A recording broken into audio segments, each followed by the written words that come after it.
అది ఎలాంటి ఎనర్జీ అంటే మనం ఏదైతే పదే పదే పదే పదే ఆలోచిస్తూ ఉంటామో ఆ ఆలోచనకి ఒక శక్తి ఉంటుంది. ఆలోచనకి ఒక శక్తి ఉంటుంది. ఆ ఆలోచనకున్న శక్తి ఏం చేస్తుంది అంటే ఈ విశ్వంలో ఏదైతే ఉందో దాన్ని పట్టుకొని మీ దగ్గరికి తీసుకొని వస్తుంది.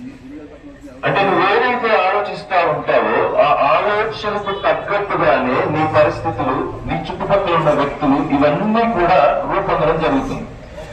దీన్ని సైంటిఫిక్ ఏమంటారంటే లా ఆఫ్ అట్రాక్షన్ అంటారు. లా ఆఫ్ అట్రాక్షన్ అంటే నువ్వు ఏది ఆలోచిస్తే అదే జరిగి తీరుతుంది. గట్టి సంకల్పం పెట్టుకొని మంచి గురించి ఆలోచిస్తే మంచి జరిగి తీరుతుంది. ఒకవేళ నీలో చెడు భావాలు ఉండి నెగిటివ్ గా ఆలోచిస్తే నెగిటివ్ నే జరిగి తీరుతుంది. దీన్ని యద్భావం తద్భవతి అంటాం. యాజ్ ఏ మ్యాన్ థింకేట్ అని బైబిల్లో అంటారు.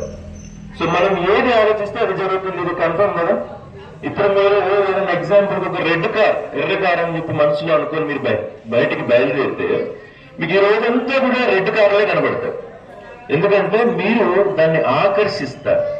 ఎందుకు చెప్తున్నారు సార్ మాకు లా ఆఫ్ అట్రాక్షన్ గురించి అని మీకు డౌట్ రావచ్చు. ఇక్కడ ఎందుకు ఫలానా సందర్భంలోనే ఒక ఆకర్షణ శక్తి సిద్ధాంతం గురించి చెప్పాల్సిన అవసరం ఏమొస్తుంది అంటే నేను చెప్తాను.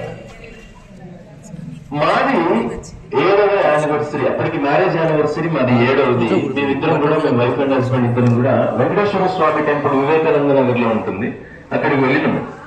వెళ్తే అక్కడ ఒక చిన్న ప్యాంప్లెట్, పూజారి ఉంటాడు కదా, అయ్యగారు ఉంటాడు, ఆయన ఏదైతే కుంకుమ అది ఇస్తాడో దాని పక్కన ఒక ప్యాంప్లెట్ ఉంది.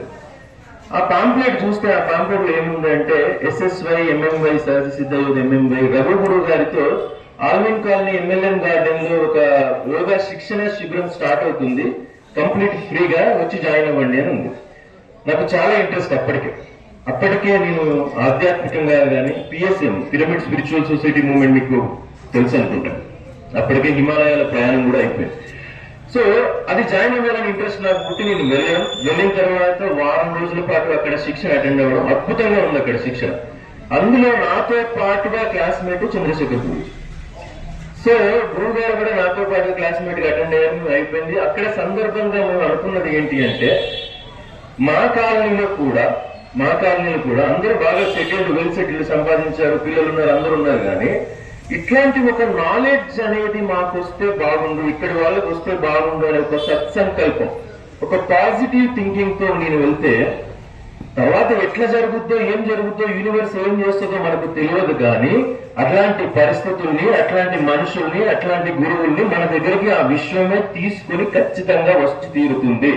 ఇక్కడ చెప్పేది ఏంటి అంటే మనం ఖచ్చితంగా ఒక పాజిటివ్ థాట్ తోటి, ఒక స్ట్రాంగ్ థాట్ తోటి 10 మందికి మంచి చేయాలన్న థాట్ తో మనం ముందుకు వెళ్తే చాలు. మనం అంతే, మనం ప్రత్యక్షంగా నేను చేసింది ఏమీ లేదు. నిజానికి బాగుండాలి అందరికి ఒక ఆధ్యాత్మిక చింతన. అంటే ఇక్కడ ఆధ్యాత్మిక చింతన అంటే గుళ్ళకు వెళ్ళడం, దేవుళ్ళకి మొక్కుకోవడం, పూజలు చేయడం, పునస్కారాలు చేయడం, వ్రతాలు చేయడం అని నేను అనుకోను.